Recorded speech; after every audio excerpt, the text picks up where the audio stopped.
Hi, today I get to introduce you to someone maybe you already know, Rea Berg of Beautiful Feet Books. We're friends from a long time ago. When did you move to San Luis Obispo, Rea? 2005. 2005, and it's now whenever it is, 2023. And she and her family have been living here, and they produce, I think, out of your home. You must have a manufacturing place or a distributor building. I don't even know. I think you're across the street actually from me.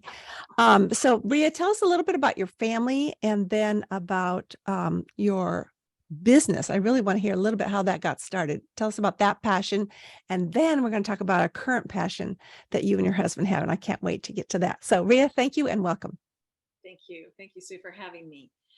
Let's see. No, we don't produce out of our home. There was a day some 30 years ago when that was the case, but that's no longer the case. We have a Okay. beautiful office and warehouse in San Luis Obispo. And the current status is that my son has actually taken the business over from my husband and I.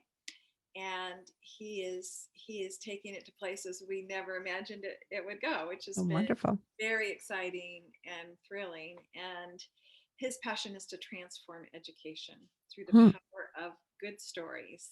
hmm, And that is really what part of my passion was, getting into publishing and writing curriculum back in the 80s, was that I initially started because that's how I wanted to teach my children. hmm, I had read a book called For the Children's Sake by Susan Schaefer Macaulay. hmm. And that book really inspired me that I could teach my children without the use of textbooks Wow. and with just using the power of good stories and classic and historical literature to teach. So that was really the genesis behind starting Beautiful Feet Books. And then one thing led to another.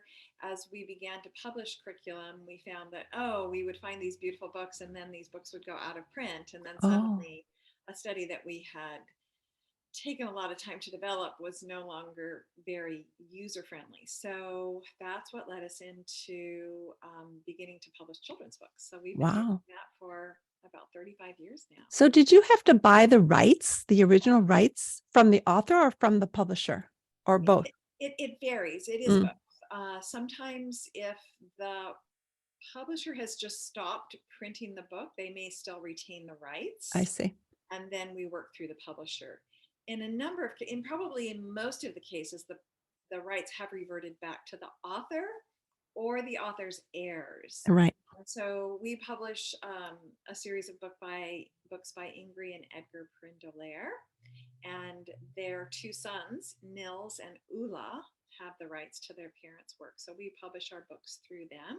Hmm, Then Genevieve Foster, her books are all in the same category. We've worked through her children hmm. for a number of years, and then in other cases we are still working directly with the author themselves. So, like, And are you or your son still in the process of finding more good stories and yeah, having them printed through Beautiful Feet?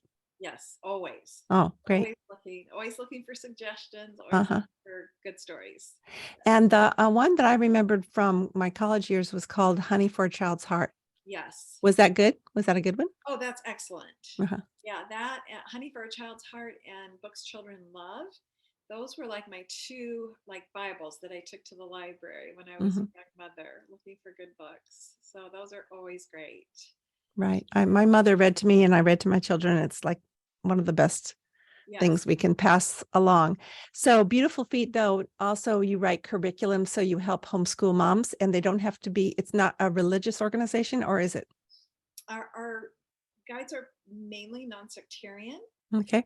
So, for instance, we publish a number of curriculums just using classic children's literature. One of the studies we have is called Around the World with Picture Books.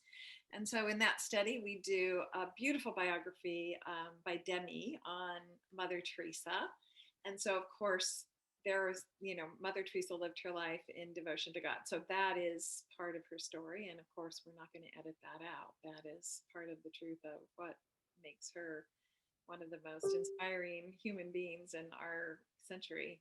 So So, it's not, so Beautiful Feet Publishing is not a Christian organization. That's my question. well, I would say on the contrary, it is. Okay. We try to imbibe the virtues of our faith into the quality of the products that we create, Hmm. so that they're nurturing faith and courage and all of those things in the home. Mm, wonderful. And I know what Beautiful Feet is referring to, but why don't you explain to my audience, why did you call your company Beautiful Feet We call Publishing? our company Beautiful Feet after the scripture that says, "How beautiful are the feet of them that publish good news." That publish good news. Oh, I just love that. I hope we all have beautiful feet every day, whether or not we get a pedicure on a regular basis. Right. I neglected to ask, how long have you been married? How many children and what are their ages? So we have been married in December for 45 years, Mhm. and we have 6 children. Our oldest is 42 and our youngest is 22. We have our first 4 biological, and then we adopted number 5 and number 6 from Ukraine back in 2001. Which would be a whole nother story, but we don't have time for. Right. Well, I was just telling Ria that I see Tatiana at church and she gives me the biggest hug as if like I'm her favorite person. But I had to ask Ria what her name was because I forget, but she is such a love and what a joy. And things don't always turn out great when you adopt from another country. I know adoption is a very challenging work of the It is a church that we're. challenging work of the church, and you've been obedient in that. Married 45 years to the same man, Yes. right? By the grace Okay. of God. By the grace of God, I say the same, only it's 34 and a half. No, by the time this is published, it'll be 35 years. I hope we win out when we celebrated that. I usually make him do that. He could live on Taco Bell. So I bring celebration to that man's life, but he is a great joy to me. Now, Ria, you and your husband have started this marvelous local, really, ministry that I wanted you to talk about today because I think it's part of your latest legacy. I think Beautiful Feet is part of your legacy, adoption's legacy. But as far as prison ministry, we don't see you much anymore at my church because you have really taken the church and Jesus. We have a local prison. And so why don't you just give us the beginnings of that journey? And then I have a couple questions about that and how people can get started in it as well if God is calling them. Okay, well, thank you. I love talking about it. We didn't start the ministry. We really basically joined the ministry that was already happening at CMC, but we hadn't known about it. Like my husband likes to say, we drove by that prison for 10 years and never gave it a thought. And So CMC stands for? the California Men's Colony. And when we first started volunteering there were, I think, over 5,500 inmates. Now the population has been decreased by virtue of a mandate from the federal government to decrease the prison populations in this country because they are statistically, we are one of the most punitive countries in the world. We have more people per capita in prison than any other democracy in the world, which is a It, does sad. that mean we're punitive or does that mean there's more bad people in America? No, it's because of the laws and the reasons for which we, put people behind bars. Okay. It's not that we have more bad people. It's just that I was tongue in cheek, but I just thought, well, someone might be listening and say, well, maybe yeah. we need those laws, but we're not talking law and order today. We're talking about bringing Jesus inside the walls for those who are there, right? Yes. So how did that get started? So I was initially inspired by a few authors. One of them is Anne Lamott.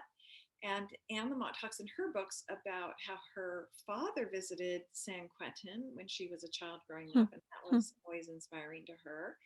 And then a friend of hers invited her to go into San Quentin to bring storytelling. Wow. And I always had a thought of going into prison, but I never really could sort of figure out what I would do once I got there. That's actually a good question. What do I do when I do I teach them baking? What? What does this white girl from suburbia, Yeah. America have to say to mostly urban, gentlemen from pretty difficult upbringings? What Sure. am I going to have to bring That they would even listen to. yes, and Mhm. So, so when I heard about storytelling and how transformative that can be, because when someone who's been incarcerated can begin to tell their story and learn how to tell their story, it can be very cathartic for them. Of course. Just a real powerful avenue of healing. So I thought, oh, I could do that. That sounds lovely. But then I thought, well, I wonder if anyone's doing that in the prison. And so I started doing some research, and no, I didn't come across any storytelling going on there, but I did come across a branch of prison fellowship ministries that was happening in our local prison called CHUMI, and that's an acronym for the Urban Ministry Institute. And the Urban Ministry Institute was initially started by a gentleman by the name of Dan Davis, and he had a vision for bringing a seminary quality degree or seminary quality education to people who are already ministering in urban settings. We have a plethora of strip mall and corner churches in the urban setting, and many of those men and or women have never had an opportunity to get a seminary education. And so he was inspired to do that, and he started this course. It's a 4-year course or 16 modules. Each module takes about 10 to 12 weeks. And once they have completed that 4-year course, they have what is comparable to a typical seminary education.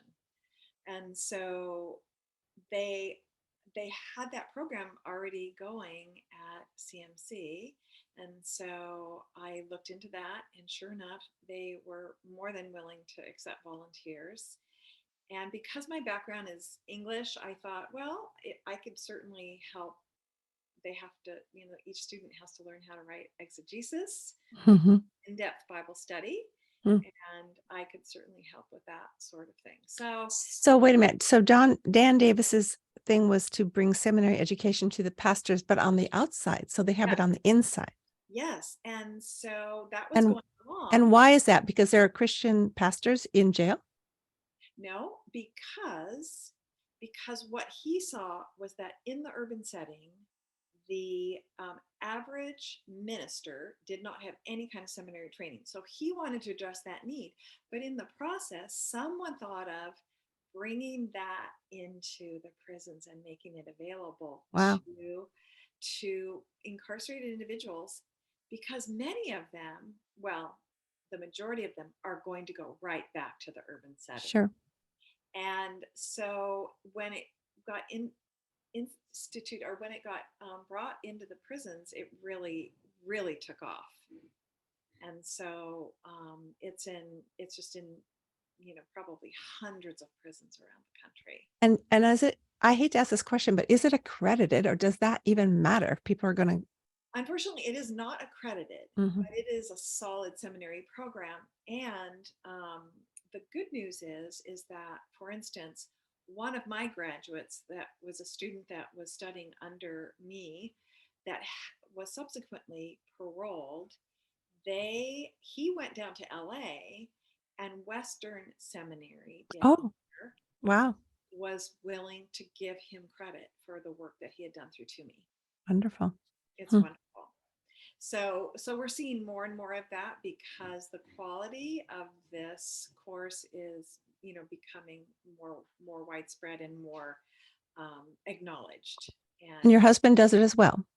no, my husband does a ministry at CMC called Yolkfellows, and that is a ministry that was started way back in the 1960s by Elton Trueblood. Hmm. He wrote a book called The Company of the Committed, and he noticed that what he felt was one of the primary needs of evangelical churches in America was to get the men involved and committed. Hmm. And if the men could be involved and committed and accountable to one another, that could really transform the church. And Of so course. he started this group called Yolkfellows. And it was started on the outside for the church, Hmm. but it has just taken off like wildfire within the prisons, Hmm. because it isn't a Bible study, but it's an accountability group. It's sharing your life and cultivating kinship with a group of no more than 12 men. Hmm. And that has been truly transformative Hmm. in prison facilities also. When did you first know that what you are doing was making a difference? Oh my goodness. It didn't take very long to see the power of so many of these incarcerated individuals have been incarcerated since they were juveniles. They were raised in urban settings that were violent, that were drug infested. They often had drug addicted mothers or fathers. Often the fathers were completely out of the picture. And so to see these kinds of individuals who have never had any real education or anyone just sort of mentoring them and pouring into them come into this program and learn how to think. I've seen the power of the Word of God to really transform their minds, and it's dramatic. It's dramatic, the changes that I've seen in individuals that have completed this course. Were you afraid at all? No, I've never been afraid. Hmm. I think maybe a little nervous the first couple of times we went in, because it was, and we were duly cautioned that you're entering a foreign country, and that's not because the people there are strange. It's because it's an institution unlike any other institution in the Mhm. world. Prisons are just a different world.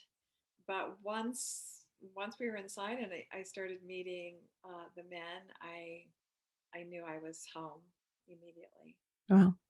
And do you do a church service or just teaching English? So the Toomey class takes place on Saturday night. So I go in every Saturday night, and then the Sunday services. My husband and I both volunteer at those as well. Hmm. And And so what is your role in the worship? we're just there. We're just there basically as facilitators. Most of the programs in prison cannot take place without someone from the outside coming in. So, in other words, if they want to have an AA group, if they want to have a Celebrate Recovery group, someone from the outside has to sponsor that program and come inside. Otherwise, those groups don't take place. So there's a pastor who comes in on a regular basis, the same one, and then you are part of the audience just to be a yoke fellow with these. Yes. And And I mean, and sometimes we'll bring the message, sometimes we'll share a testimony. One of the things I like to do the most is have my TUMI students get up and give a testimony of what's been happening in their life. And so that's great because the TUMI group is intimate. It's only about 12 or 14 gentlemen. So we get to know each other really well. And so often I get to really know their stories, and they feel safe to share their stories. And then those stories can be really inspiring for the rest of the, the, um, the inmates that come to the Sunday services. I'm curious, the ones who join your seminary classes, are they already believers or do they get saved as they study the word? I think we've had sort of a little bit of everything. Hmm. Because it is a program that's available inside a California Department of Corrections. That's a state-run facility. It cannot be exclusive. Okay, If somebody that had a different faith persuasion wanted to take it, they would be welcome to of take it. course. Right. Um, and I haven't had a lot of that. I have had people take the course that were not Christians, and I have seen it be transformative in those lives. Hmm. That's kind of Sometimes, the point. yeah, I think one gentleman that was in there was taking it because they also get points and stuff. Credit. They, Mhm. they get credits toward or that will credit toward maybe getting some time off of their sentence. And so sometimes some guys, but that has been very much the exception rather than the rule. Mhm. So I've had the opportunity to work with some really extraordinary gentlemen. In fact, one of them had been incarcerated for 33 years Hmm. for a crime that he did not commit, and he was exonerated in 2020, Wow. set free. And that whole time, he was in my class for a couple of years. That whole Hmm. time, he never once complained to me that he was there unjustly. Wow, that's a whole nother story in itself. It reminds me of the wonderful book and movie Just Mercy. Yes, yes. Fabulous. Um, so let me get this straight. So you go to church with them, but then what day of the week do you teach and how often? Every week, and that's Saturday nights, Saturday night you teach the course, but when do you worship with them? Sunday morning? Sunday morning. Hmm. Okay. And was that hard? Well, this is kind of a funny question, but you used to be part of our fellowship and now you're part of the prison fellowship. Yeah, And so I thought, wow, they must have changed churches. Well, you certainly did we in did. quite a dramatic fashion. And I bet not a lot of people didn't follow you. You know how churches split and people fall. Nope, I came all by myself and I'm still by myself. I Yeah, have a no, question. Is there a mindset change that you and your husband went through as you continued in this work? Do you look back and say, wow, I used to think this about that? Like we all have preconceived ideas. What are some changes that you went through? boy, there's a lot, Sue. I would say that probably the most compelling one that's been the most transformative is that the men that are behind bars are just exactly like you and me. Mm, They have had a rough break, and they have um, perhaps made a pretty devastating mistake, but at the heart of them, their personhood, their humanity is exactly the same as yours and mine. And I think also when you have committed a crime and society has kind of thrown you away and or put you away and thrown away the key, I think you have to draw on a depth within yourself that we don't often in the free world mm, have to draw on. And so my faith has been strengthened by their faith. mm, And that was something that I didn't expect. I was nervous and apprehensive about what I could bring to them, but I had no appreciation or concept of what they would bring to me.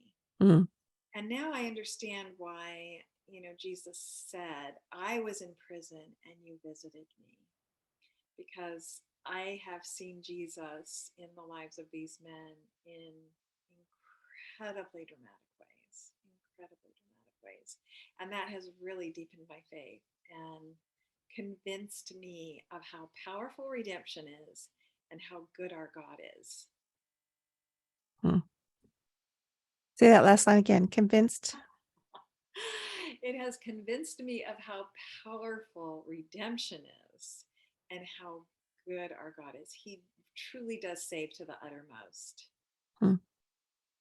And I see that on a weekly basis there. I'll tell you one little story if we have time. We do. Okay. So I have a student in my class, and I'll just call him Thomas to protect his identity. Sure. But he has been incarcerated since he was 17.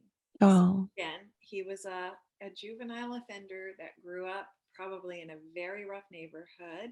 He came from an immigrant farm family, and many of those neighborhoods where our agricultural workers live are rough neighborhoods. There's a lot of drug use, there's a lot of teen pregnancy. These are hard places to raise children, especially when both parents are out in the fields day sure. in, day out. Mm, So he was obviously a trial to his parents because he was a juvenile offender. He was in and out of trouble all the time. But then he was finally like locked up at age 17. And he said, I always loved my father, but I never heard him say those words to me. And he goes, and no wonder. I didn't give him any reason to say that. I mm, was terrible to my father. I was disrespectful. I was disobedient. I was rebellious. And I gave my father nothing but grief. Even after I was incarcerated, every time I spoke to my father on the phone, all I did was ask him, manipulate him to get what I wanted out of him. mm, And he said it wasn't until I came to Christ in 2015 that I realized how deeply I had wounded my father. mm, And even though here he was raising my daughter for me because I couldn't, And I knew he loved me so much. I had just treated him horrifically. But when I came to Christ in 2015, I realized that, and I asked my Father forgiveness. And every time I would talk to my father, I would always say, I love you, Dad, on the phone before we hung up. But my father never said it back to me. And I don't blame him because I was so awful, but Hmm. I just longed to hear those words. And so 3 weeks ago, he got up in our tuning class and he said, I want to share this story. And he shared that story and he said, last night on the phone, the last thing I said to my father was, Hey, Dad, I love you. His father only speaks Spanish. And he said, Wait a minute, son, wait a minute. I just want you to know that I love you too. Hmm. And, he began to just tear up as he shared this. And then he said, I haven't seen my father for 15 years. Oh my goodness. But there's a ministry called Get on the Bus. And this was a ministry started by a group of Catholic nuns. And it may be Sisters of Charity. I can't remember right now which one, but they've been doing this for years because so many incarcerated individuals, their families live so far away Hmm. from the institutions, and Right. because they're poor, sometimes some of the parents don't drive, sometimes they don't have a car, and just the logistics of getting to come and see their family members so difficult. But the sisters realized that this was really essential for the ultimate rehabilitation. Sure. And so they started this ministry called Get on the Bus, and people that want to be involved in prison ministry can join that. And that's a powerful ministry to get involved in. And they go through the state system when families want to come visit their loved one in prison. They fill out an application, it gets cleared by the state, and then Get on the Bus will make all of the arrangements Hmm. to get the mother or father, sisters, brother, aunts and uncles, whoever wants to come see the family member, and they will provide the transportation. That's why it's called Get on the Bus. So cute. And then they basically bring them for a day. If they have to travel from a long distance, they put them up overnight, Wow. and then they provide food. They have a big party. And this gentleman that I was telling you his story, Thomas, he hadn't seen his father for 15 years. A month ago was the first time his father had told him he loved him in 15 years. Well, he applied to get to come to Get on the Bus, and the state turned him down. They rejected his application. Hmm. And so Thomas was really disheartened because he wanted to see his father so badly and his daughter. And so he just said, But Lord, I'm just going to trust you. I'm Hmm. just going to trust you that you have a purpose in this. I'm going to continue serving you. I'm just going to trust you. I'm not going to be angry. And so 3 days later, Thomas gets a letter that his father's been approved. Hmm. Wow. And so he calls or goes and sees his guidance counselor. They look into it, and she says, Yeah, this looks valid to me. And so he calls the organization, and they say, No, our records show that he's been disapproved. And so he said, Well, shoot, I have this. So, okay, I'm going to have my dad call. So the father called. They told him again, No, you have been disapproved. You can't go in. Hmm. And so then Thomas called again, Hmm. and they said, Oh, actually,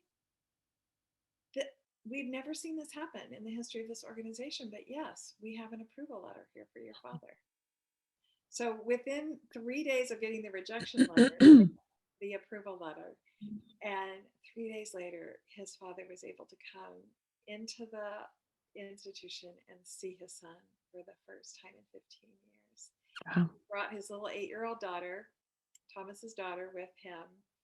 And Thomas stood there sharing this with just tears, that seeing my father, kissing his face, holding him, telling him how sorry I was for all the pain I brought into his life, and just seeing his love and Wow. embracing him.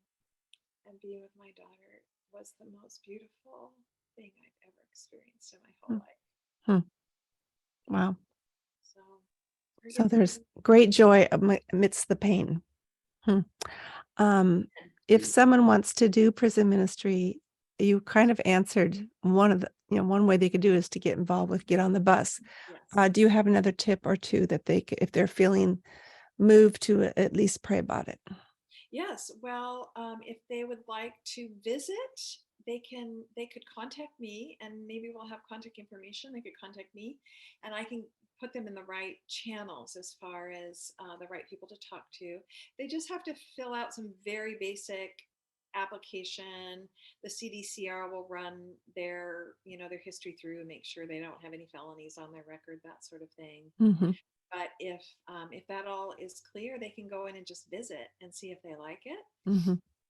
If you decide that you want to be a volunteer, you do have to visit 3 times, and then you can go through the process and become they call it, lay clergy. We're considered lay clergy. Oh yeah, I've heard that before. CDCR system, and you can involve yourself in lots of different types of programs on the Okay. inside. So I think I told you I've only visited a prisoner once, a woman who lived nearby mhm. and thought she was innocent, but I don't know the story. I was not the lawyer. I was just her neighbor. That's right. But it was interesting when I went into, I couldn't even take my purse or my keys. It was kind of weird. Yeah. I think you get used to it the more you go, but I only went that one time. And she had no idea it was going to be me. No one told her. So she comes to the glass and said, oh, starts crying. Aw, And it was very moving. yes. And yet I thought it's so bizarre that they have to be behind bars and that they can't communicate. So you're bringing the gospel in, and you're bringing love and humility. And I think people are so drawn to that, just like they're Well, drawn to and Christ. I think one of the things that a lot of people don't realize is that 9 out of 10 incarcerated individuals never receive a visitor. Oh my goodness. Never. Some of these men are there with life sentences. In fact, um, about 5 or 6 years ago, we had a very elderly gentleman there. He had been incarcerated for 42 years, and he got his first visitor while we were there. It was a niece that wasn't even born when he was incarcerated. Wow. And she flew out from Alabama Hmm. to come see her uncle. Wow. And that was the first visitor he ever had in 43 years. Hmm. Didn't you tell me a story about one that was released that came and had dinner with you? Yes, yes, we have a few of those. Yeah. Yes. I told a friend that and they go, oh, I would never do that. And I thought, well, there's hospitality for you. That is amazing. Rea, you're such an inspiration. Is there something that you can, is there anything else you'd like to share before we close up? And I think that I want to comment on your friend's comment that she could never do that. And then I think that's because we don't see them and we don't know them, it's hard to imagine. But the moment you get to meet these people that are incarcerated, you find out they're just like you. They have the same dreams and aspirations. Sometimes they've done something that's really hurt a lot of people, but to see when someone has been through that and they've had a beautiful experience of regret, remorse, and repentance, and the transformation that that's made in their lives. There's no longer any fear in being with that person. Mm. They're completely safe, and they have a depth of joy that I don't think is possible for us, because to him who's forgiven much, Mm-hmm. there's just a deeper capacity for love and joy. That is so true. And the fact that God knows all of our inner sin and enters in with a relationship with us, Yes. it's the same thing. And It it doesn't bother him. No, thank You God. know, thank God. He knows us best and loves us anyway, is what I like to say. That's right. Because, we don't really get to know our husbands till we, at least been on a honeymoon and maybe a couple weeks past that. And we go, what have we done? But it's too late. But God knew, and God does know. And he still enters every time I have to confess like 40 times by lunch or my breakfast. He's going, that's okay, Sue, because I still love you. It's not, you're not worthy because of what you do and you don't do. So anyway, what a blessing, Rea. And we will put links in the show notes. If you could just send me some links of how people could get Yes. involved. It doesn't have to be your personal phone number, but they could reach you as well through reabooks.com or something like that. And you send me the links, and we'll get some people back into that prison. I know other people who have done it in the past, and maybe this would encourage them to go back. We desperately need volunteers. Yeah. Unfortunately, since COVID, we lost a lot of volunteers. Sure, So sure. we're down to a skeleton crew. And the more volunteers go in, the more programs are available for the guys and the better they do. So, and because 9 out of 10 don't get visitors, anyone that goes in just on a weekly basis, they bond to like family, because you become familiar, you become really what they consider part of their family. And that's a beautiful thing. Yeah. So what an inspiration. And thank you, Rea. We thank you for your time. Thank and you bless you. me. You're welcome.